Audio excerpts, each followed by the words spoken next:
So next topic है आपका young double slit experiment. काफी इंपॉर्टेंट टॉपिक है। रेटिंग इसका मैं 5 स्टार देता हूं। एक क्वेश्चन पक्का आएगा, या तो डेरिवेशन या तो न्यूमेरिकल। स्टार्ट करते हैं डेरिवेशन से, मतलब यंग डबल स्लिट एक्सपेरिमेंट का डेरिवेशन। जैसा कि हमने बताया कि इंटरफेरेंस के लिए हमें कोहेरेंट वेव चाहिए होगा, और कोहेरेंट वेव दो अलग अलग सोर्स से नहीं बल्कि एक सोर्स से प्रोड्यूस होता है। तो यहाँ पे एक सोर्स है और उससे थोड़े डिस्टेंस पे एक डबल स्लिट का पेन रखा हुआ है। मतलब ये कुछ ऐसा सिनेरियो है कि एक सोर्स है और इस सोर्स से आगे एक डबल स्लिट का प्लेन ऐसे कार्डबोर्ड है, और इस कार्डबोर्ड में हमने दो होल कर दिया है। इन दोनों होल के बीच में जो डिस्टेंस है वो d है, और ये सोर्स बीच में रखा हुआ है बिल्कुल इनके। ये समझने के लिए डायग्राम तो हमने वही बनाना है जो हमने बनाया है। ये सोर्स है, तो यहां से जब लाइट निकलेगा, यहां से जब रे निकलेगा, तो ये दोनों रे फिर यहां से कोहेरेंट बन के आएगा। अब ये कोहेरेंट वेव इंटरफेयर करेगा, इंटरफेरेंस करेगा। कहां पे इंटरफेरेंस करेगा? स्क्रीन पे इंटरफेरेंस करेगा। ये स्क्रीन यहां पे रखा हुआ है। इस स्लिट का नाम मैंने S1 कह दिया, इस स्लिट का नाम S2 कह दिया। स्लिट से d डिस्टेंस पे, कैपिटल D डिस्टेंस पे स्क्रीन रखा हुआ है, और दोनों स्लिट के बीच में जो दूरी है, जो डिस्टेंस है, वो है स्मॉल d। स्मॉल d यानी कि दोनों स्लिट के बीच में डिस्टेंस काफी कम होता है। वो होता है नियरली, कोई जरूरी नहीं कि इतना ही हो, अलग अलग केस में अलग अलग होगा। 25 मिलीमीटर, मिलीमीटर मतलब आप समझ लो 10⁻³ मीटर के आसपास। ठीक है, 25 मिलीमीटर ये होता है आपका, मतलब 2.5 सेंटीमीटर। और जो स्क्रीन है इसके कंपैरेटिवली अराउंड 40 टाइम्स ज्यादा दूर होता है। वो कभी 30 टाइम्स भी हो सकता है, कभी 20 टाइम्स भी हो सकता है, बट एक यूजुअली जो स्क्रीन है वो 1 मीटर की दूरी पर होता है। मतलब यूजुअली आपका capital D is very very greater than small d। इस स्क्रीन पे आपका इंटरफेरेंस होगा।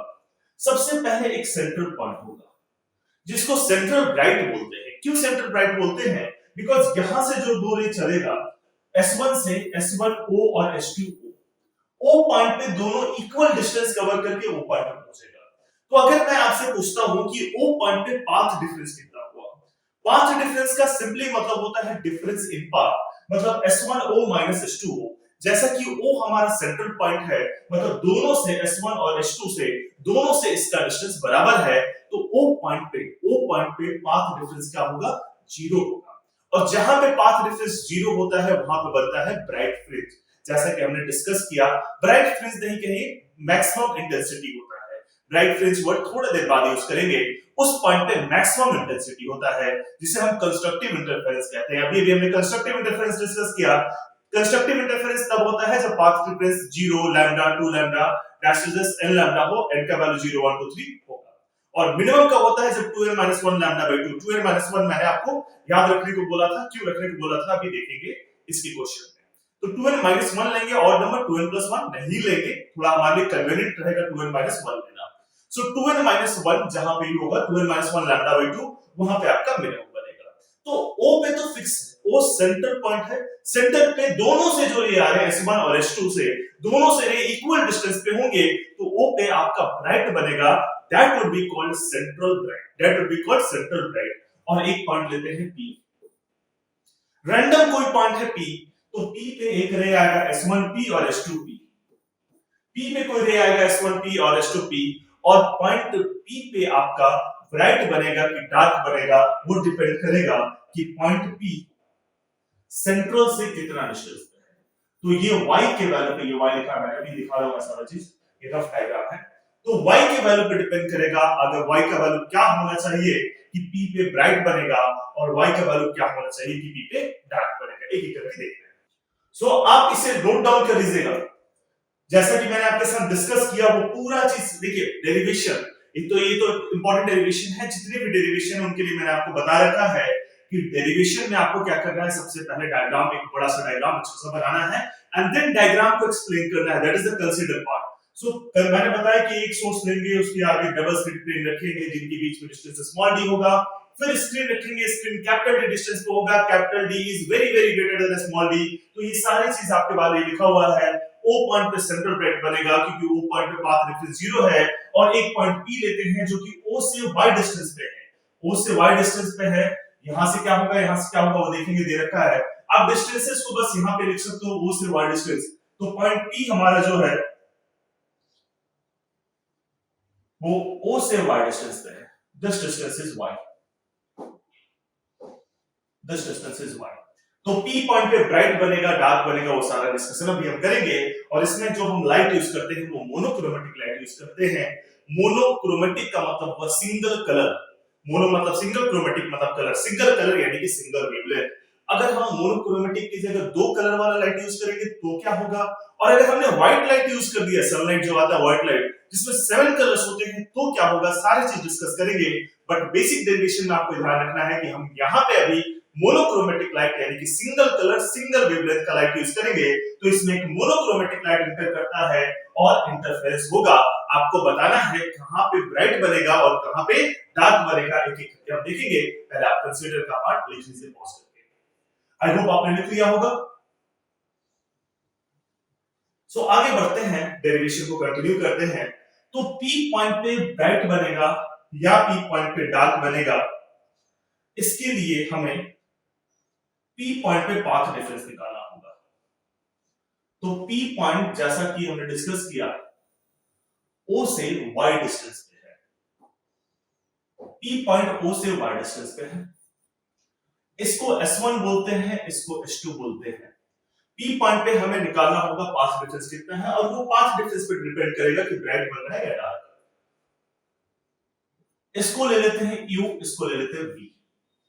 तो P पॉइंट पे पाथ डिफरेंस निकालने के लिए हमें पहले S1P निकालना होगा, देन S2P निकालना होगा। एक एक करके दोनों पार्ट को निकालते हैं, मतलब हम करने जा रहे हैं calculation of path difference. Calculation of path difference.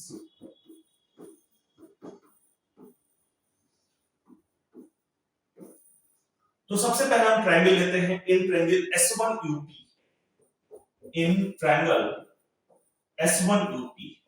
अब देखिए इस ट्रायंगल में क्या होगा, S1P का होल स्क्वायर, S1P का whole square is equal to S1U का होल स्क्वायर प्लस UP का होल स्क्वायर। S1U का होल स्क्वायर प्लस UP का होल स्क्वायर। अब देखिए OP आपका Y है, UV आपका D है, तो OU आपका D/2 होगा, ये डिस्टेंस D/2 होगा, और ये भी डिस्टेंस D/2 होगा, because O is the central point, O is the mid point. तो अगर OP आपका Y है तो UP होगा आपका Y माइनस D/2 जो कि लिखा हुआ है। तो UP आपका Y माइनस D/2 होगा। S1U तो हम जानते हैं D, इस डिस्टेंस को हमने कैपिटल D बोला है, स्क्रीन कैपिटल D की डिस्टेंस पे रखा हुआ है। तो आप लिखोगे S1P का whole square is equal to S1U यानी कि D, ये डिस्टेंस हमारा D है, स्क्रीन का डिस्टेंस कैपिटल D है, D स्क्वायर प्लस UP यानी कि Y माइनस D/2 का होल स्क्वायर। तो ये आपने निकाल लिया S1P का होल स्क्वायर। उसके बाद बात करते हैं S2P का स्क्वायर कैसे निकालेंगे, यहां तक आप लिख लीजिए। उसके बाद दूसरा ट्रायंगल लिखेंगे, ट्रायंगल S2VP, बिल्कुल वैसे ही चलेंगे। अब देखिए OP Y है, VO D/2 है, तो ये Y प्लस D/2 हो जाएगा, जो कि यहां पे लिखा हुआ है। ठीक है, यहां से यहां तक Y है, तो यहां से यहां तक Y प्लस D/2 हो जाएगा। तो अब आते हैं इन ट्रायंगल S2VP, S2VP ये होगा S2P का whole square is equal to S2U का होल स्क्वायर, S2V का होल स्क्वायर प्लस VP का स्क्वायर। अब S2V आपको पता है कितना है, D है, और VP आपको पता है Y प्लस D/2 है। तो हम पुट करेंगे, यानी कि S2P का होल स्क्वायर आ जाएगा आपके पास D square plus Y plus D/2 का होल स्क्वायर। सो हमने S2P निकाल लिया, S1P निकाल लिया, हमें चाहिए S2P minus S1P, because P point पे कुछ कैलकुलेट करने के लिए हमें कैलकुलेट करना होगा पाथ डिफरेंस। बट पहले आप यहां पर नोट कर लीजिए, क्योंकि मैं ऐसे इरेज करूंगा। आई होप आपने पॉज करके नोट कर लिया होगा।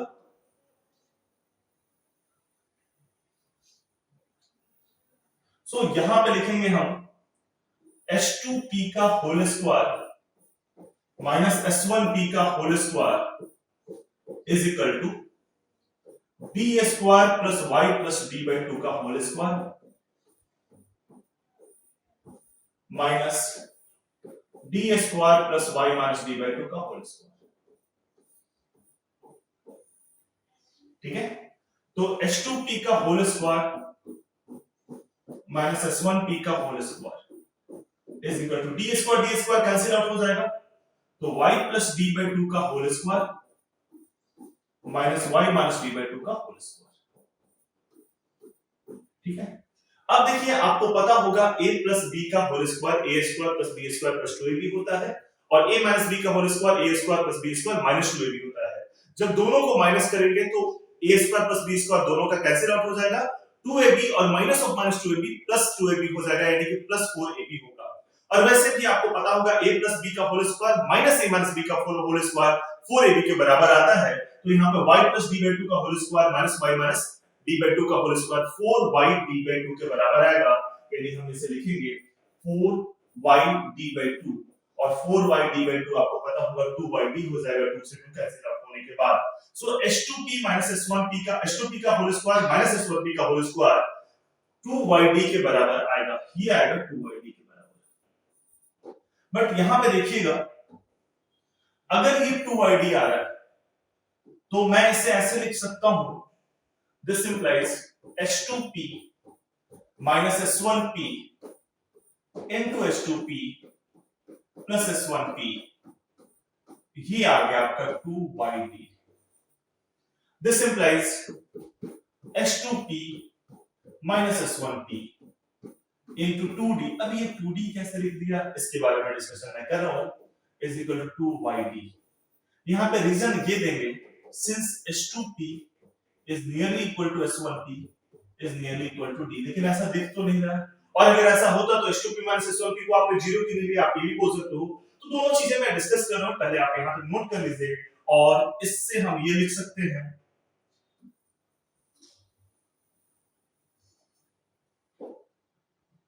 कि H2P minus S1P होगा 2y_d by d, यानी कि y_d by d।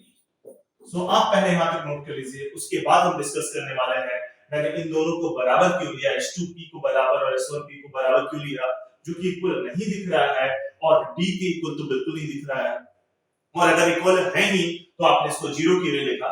तो ये सारी बातें मैं डिस्कस कर रहा हूं, आप पहले यहां तक नोट कर लीजिए। आई होप आपने पॉज करके नोट कर लिया होगा। तो देखिए H2P और S1P इक्वल क्यों नहीं, इक्वल कैसे है, जैसे देखिए यहाँ पे हमने बात किया, जो डायग्राम बनाया है वो डायग्राम तो एक बेसिक सा डायग्राम है, हमने मतलब समझाने के लिए प्रेजेंटेटिव डायग्राम बनाया हमने। बेसिकली आपके साथ डिस्कस किया मैंने कि जो स्मॉल डी है वो आपका 25 मिलीमीटर का है, 2.5 सेंटीमीटर का है, और जो कैपिटल डी है वो 1 मीटर का है। तो अगर आप बोर्ड पे देखना चाहते हो उसका एग्जैक्ट लेंथ कैसा बनेगा, तो S1 यहाँ पे कुछ ऐसा होगा और S2 कुछ ऐसा होगा, मतलब इनके बीच में डिस्टेंस 2.5 सेंटीमीटर, जो कि मैंने यहां पे दिखा दिया है। और दूसरा जो P पॉइंट होगा वो कहीं इधर होगा, कहीं इधर होगा, एटलीस्ट कहीं इधर होगा, एटलीस्ट ये भी 1 मीटर से कम का डिस्टेंस हुआ, और यहां से S1P और H2P कुछ इस तरीके से जाएंगे। तो अब आप देख सकते हो ये नियरली इक्वल आपको दिख रहे होंगे, मैं बोर्ड से थोड़ा हट जाता हूं, ठीक है। अब आप देख सकते हो ये नियरली इक्वल आपको दिख रहे होंगे, बट अभी भी ये एग्जैक्ट रिप्रेजेंटेशन नहीं है। तो एक्चुअली d काफी छोटा होने की वजह से, as d is very smaller than capital D, so H2P is nearly equal to S1P is nearly equal to D। अगर आपको थोड़ा और सिंपलीफाइड लैंग्वेज में समझाऊं, तो जब आप कैलकुलेट करोगे, मान लेते हैं कि d हमारा 1 मीटर है, तो जब आप कैलकुलेट करोगे तो H2P आएगा आपका 1.001 और S1P आएगा 1.002। तो अब आप देखिए क्या ये तीनों को बराबर कहा जा सकता है, लगभग बराबर है, इनफैक्ट एक पॉइंट के बाद और जीरो आने वाला है, तो ये लगभग बराबर, ये दोनों 1.0001 1.0002 ये लगभग तो 1 के बराबर ही है, ठीक है। तो अब आप कहोगे इसका डिफरेंस आपने 0 क्यों नहीं लिया, बिकॉज़ देखिए H2P minus S1P, H2P बड़ा होगा, सॉरी यहां पे मैं थोड़ा सा करेक्शन कर देता हूं,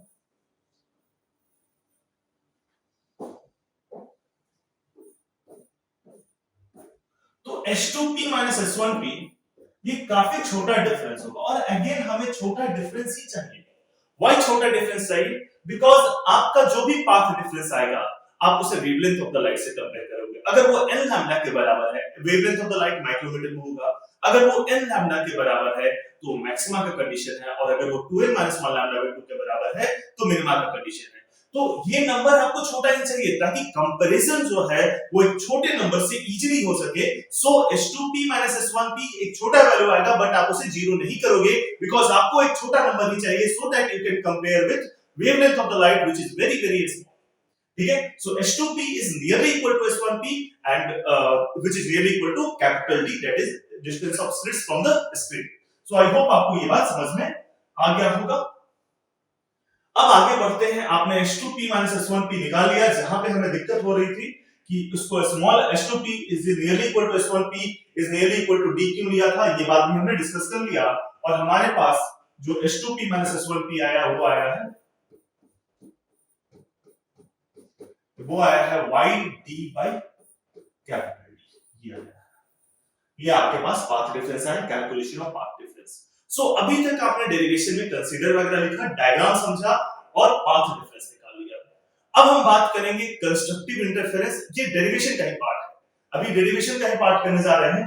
अब ब्राइट कब बनेगा और डार्क कब बनेगा? तो position of bright, position of bright, जहां पे कंस्ट्रक्टिव इंटरफेरेंस होता है वहां पे ब्राइट बनता है, वहां पे इंटेंसिटी मैक्सिमम होती है, दैट इज कंस्ट्रक्टिव इंटरफेरेंस।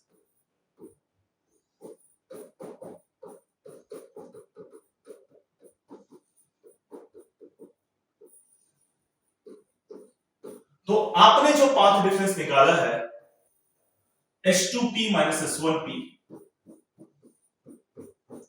वो n लैम्डा के बराबर होना चाहिए। और H2P S1P होता क्या है? YD by D, ये n लैम्डा के बराबर होना चाहिए। यानी कि y क्या होना चाहिए आपका? वो होना चाहिए n lambda D by D के बराबर। So this are the position of constructive interference, मतलब पोजीशन ऑफ ब्राइट। ब्राइट कहां बनेगा? Lambda D by D, 2 lambda D by D। ये कैसे लिखा? क्योंकि ब्राइट वहां पे बनता है जहां पे पाथ डिफरेंस n लैम्डा के बराबर होता है, अभी भी हमने डिस्कस किया। So bright are formed at those position where position path difference is n lambda. तो position of bright that is constructive interference, एक लाइन ऊपर चाहो तो आप ऐड कर लो, फॉर ब्राइट पाथ डिफरेंस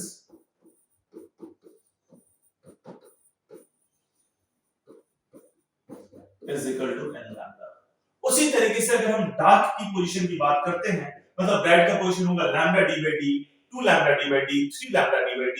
तो आप यहां पे एक लाइन ये भी ऐड कर सकते हो where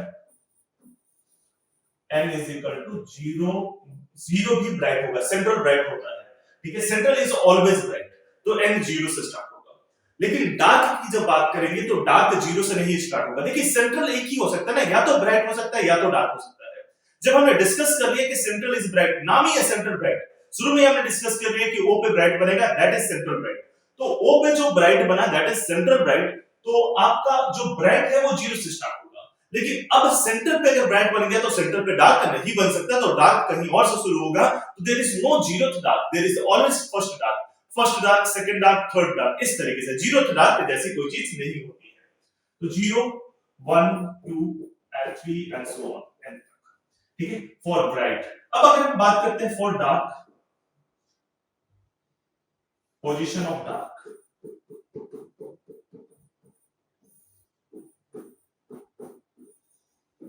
डार्क यानी कि destructive interference,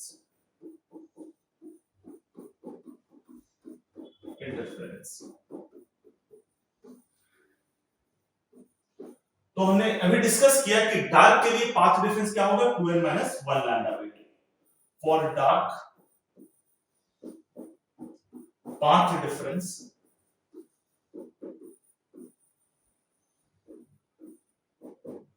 to N minus 1 lambda by 2 ये होगा। डार्क के लिए path difference 2n 1 lambda by 2 होगा, यानी कि H2P S1P is equal to 2n 1 lambda by 2 ये होगा। यानी कि वाई डी बाई डी ये होगा आपका 2n - 1 लैम्डा बाई 2। सो यहां से आप y का वैल्यू निकाल सकते हो। This implies y is equal to 2n - 1 लैम्डा डी बाई 2d। ये डार्क का पोजीशन हुआ। अब डार्क के लिए देखिए there is no central dark, dark always start from 1। तो डार्क के लिए n का वैल्यू क्या होगा? n होगा आपका 1 2 3 एंड सो ऑन। सो आप इसे नोट डाउन कर लीजिए। हमने डार्क का पोजीशन कर लिया और ब्राइट का पोजीशन कर लिया। सो हमने ब्राइट और डार्क का पोजीशन देख लिया। ब्राइट फर्स्ट ब्राइट होगा आपका लैम्डा डी बाई डी पे, सेकंड ब्राइट होगा 2 लैम्डा डी बाई डी पे, थर्ड ब्राइट होगा 3 लैम्डा डी बाई डी पे। और उसी तरीके से हमने डार्क का पोजीशन भी देख लिया। फर्स्ट डार्क होगा आपका 2n - 1 लैम्डा डी बाई 2d, तो n को 1 पुट कीजिए आप तो लैम्डा डी बाई 2d आ जाएगा। सेकंड डार्क होगा 3 lambda D by 2d and third dark होगा 5 lambda D by 2d and so on. तो अगर मैं इसे स्क्रीन पे प्लॉट करता हूं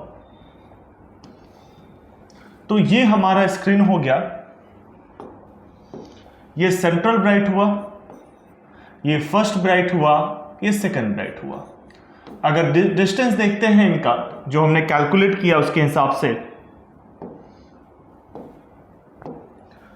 तो ये फर्स्ट ब्राइट का डिस्टेंस हुआ और ये सेकंड ब्राइट का डिस्टेंस हुआ। ये वैल्यू है हमारा लैम्डा डी बाई डी और 2 लैम्डा डी बाई डी। और वही अगर हम डार्क की बात करते हैं, नीचे भी उसी तरीके से ब्राइट 1 बनेगा और ब्राइट 2 बनेगा। अगर हम डार्क की बात करते हैं तो डार्क का पोजीशन ये रहेगा, दो ब्राइट के बीच में एक डार्क बनेगा। पहला डार्क का पोजीशन 2n - 1 लैम्डा डी बाई 2d में आप n को 1 पुट कर दीजिए। दूसरे डार्क का पोजीशन, अब देखिए यहां पे n को 2 पुट करना है दूसरे डार्क के लिए, तो फर्स्ट डार्क का जो पोजीशन होगा वो होगा लैम्डा डी बाई 2d और सेकेंड डार्क का जो पोजीशन होगा वो होगा lambda D by 3 lambda D by 2d। उसी तरीके से इधर भी d1 होगा और d2 होगा। सो कुछ इस तरीके से डिस्टेंसेस होंगे। अब यहां पे एक चीज जो ध्यान रखना है कि डार्क के लिए मैंने बोला था कि हम लोग 2n - 1 लेंगे। ऐसा इसलिए क्योंकि डार्क 0 से नहीं शुरू होता है, डार्क 1 से शुरू होता है। तो अब अगर आपने 2n - 1 लैम्डा डी बाई 2d लिया है पोजीशन डार्क का, तो यहां पे अगर आपको फर्स्ट डार्क निकालना है तो n को सिंपली 1 पुट कर दीजिए, सेकंड डार्क निकालना है तो n को 2 पुट कर दीजिए, थर्ड डार्क निकालना है तो n को 3 पुट कर दीजिए एंड सो ऑन। और इस तरीके से आप डार्क के पोजीशन को निकाल पाओगे इजीली। लेकिन अगर आपने 2n + 1 लिया होता तो फर्स्ट के लिए आपको n को 0 पुट करना पड़ता, सेकंड के लिए n को 1 पुट करना पड़ता, कंफ्यूजन क्रिएट होता। सो बेटर है आप ये यूज करो, फर्स्ट डार्क मतलब n को 1 पुट कर दो, सेकंड डार्क मतलब n को 2 पुट कर दो।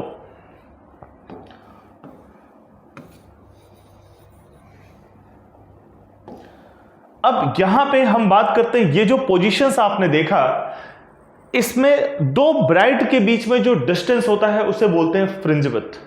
ऐसा इसलिए क्योंकि जो ब्राइट और डार्क आपका स्क्रीन पे बना है, मैं अभी आपको दिखाऊंगा अभी उसका डायग्राम, ऐसा नहीं कि वो एग्जैक्ट ब्राइट बनता है फिर डार्क बनता है। बेसिकली होता क्या है कि ब्राइट के पास इंटेंसिटी बहुत ज्यादा होता है, यहां पे बीच में इंटेंसिटी, फिर इंटेंसिटी धीरे धीरे घटते जाता है और बिल्कुल जीरो हो जाता है, फिर इंटेंसिटी बढ़ते जाता है और मैक्सिमम हो जाता है, फिर घटते जाता है, जीरो हो जाता है।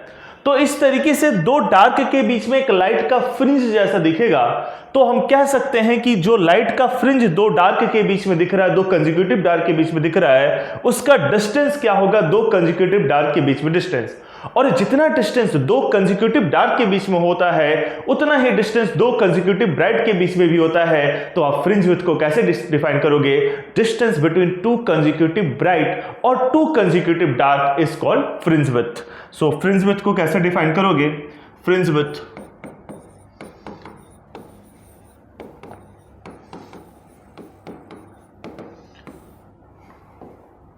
Distance between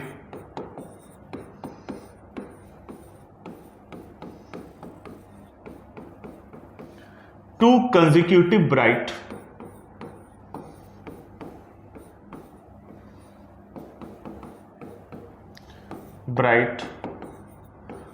or two consecutive dark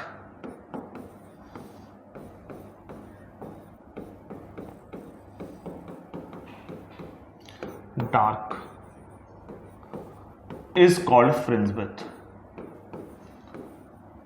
हमें केवल एक निकालना होगा, दो कंसेक्यूटिव ब्राइट के बीच में निकाल लीजिए या दो कंसेक्यूटिव डार्क के बीच में निकाल लीजिए। फ्रिंज विड्थ को हम बीटा से इंडिकेट करते हैं, तो बीटा होगा आपका B2 माइनस B1 और B2 हुआ आपका 2 lambda D by D minus B1 यानी कि लैम्डा डी बाई डी। इसे सॉल्व करते हो तो आप आएगा lambda D by D. So fringe width is lambda D by D, दो कंसेक्यूटिव ब्राइट के बीच में distance lambda D by D हो गया।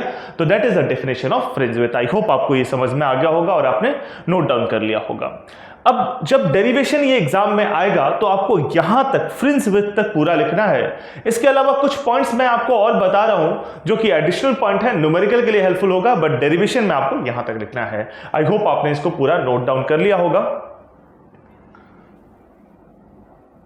सो आगे बढ़ने के पहले मैं आपको दिखा दूं कि किस तरीके से ब्राइट और डार्क फ्रिंज जैसा बनता है। यहां पे आप देख सकते हो ब्राइट है, फिर धीरे धीरे इंटेंसिटी कम हो गया, बिल्कुल डार्क है, फिर ब्राइट है। तो इस तरीके से ये एक लाइट के फ्रिंज, दो डार्क के बीच में एक लाइट के फ्रिंज जैसा दिखेगा, दो डार्क के बीच में लाइट का फ्रिंज जैसा दिखेगा।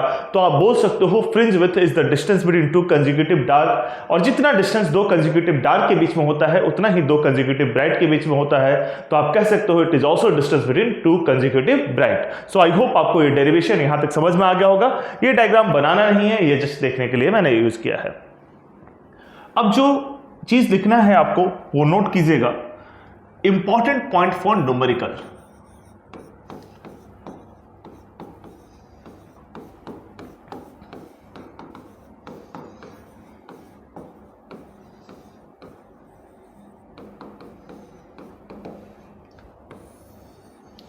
पहला पॉइंट है आपका angular fringe width. Angular fringe width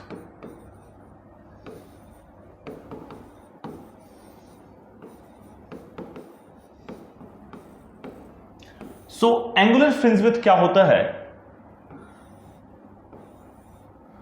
जैसे ये आपका स्लिट हो गया और ये स्क्रीन हो गया। एक फ्रिंज विड्थ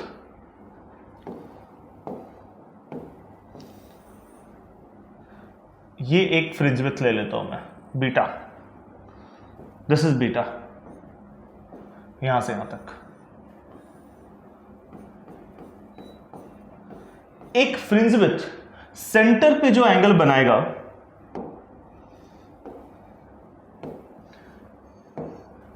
एक फ्रिंज विड्थ सेंटर पे जो एंगल बनाएगा that angle is known as angular fringe width. तो ये जो बीटा फ्रिंज विड्थ है सेंटर पे जो एंगल बनाएगा that is known as angular fringe width. Further मैं आपको बता दूं ये स्क्रीन बिल्कुल सीधा नहीं होता, स्लाइटली सर्कुलर होता है, स्लाइटली पैराबोलिक कहीं लिखा होता है, स्लाइटली सर्कुलर बोल सकते हो। तो अगर ये स्लाइटली सर्कुलर है तो ये बीटा एक तरीके से आर्क लेंथ का काम कर रहा है, एक सर्कुलर आर्क का काम कर रहा है, और ये डिस्टेंस आपका डी है। आपको बताना है थीटा एंगल कितना होगा। आप जानते हो angle in radian is arc length by radius, आपने पढ़ा होगा, क्लास 10th में पढ़ा होगा। तो एंगल इन रेडियन या फिजिक्स क्लास 11th में भी पढ़ा होगा, angle in radian theta is equal to arc length by radius, यानी कि थीटा होगा आपका बीटा बाई डी, और बीटा आप जानते हो लैम्डा डी बाई डी होता है। तो lambda D by D divide by D, यानी कि theta is equal to lambda by D. Theta आपका हो जाएगा लैम्डा बाई डी के बराबर। So this is angular fringe width which is equal to lambda by D. I hope आपने इसको note down कर लिया होगा। नेक्स्ट जो सेकेंड इंपॉर्टेंट पॉइंट है न्यूमेरिकल के लिए, देखिए अभी आपने एक ही पॉइंट लिखा है, पहला पॉइंट एंगुलर फ्रिंज विड्थ, दूसरा पॉइंट भी लिखते हैं हम लोग। सेकेंड पॉइंट है आपका fringe width when whole system is immersed in liquid of refractive index mu. जब पूरे सिस्टम को, पूरे YDAC का सिस्टम, पूरा एक्सपेरिमेंटल सेटअप उठाकर मैंने पानी में डाल दिया, तो उस केस में क्या फ्रिंज विड्थ चेंज होगा या सेम रहेगा? पूरा सिस्टम लाइट वगैरह सब कुछ आ रहा है, तो वैसे केस में फ्रिंज विड्थ थोड़ा चेंज होता है। क्या होता है वो लिखते हैं। Fringe width when entire system, पूरे का पूरा सिस्टम, पूरा का एक्सपेरिमेंटल सेटअप उठाकर पानी में डाल दिया आपने, when entire system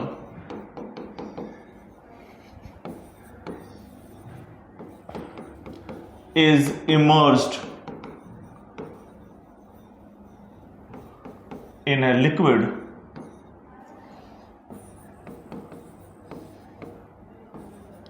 of refractive index mu.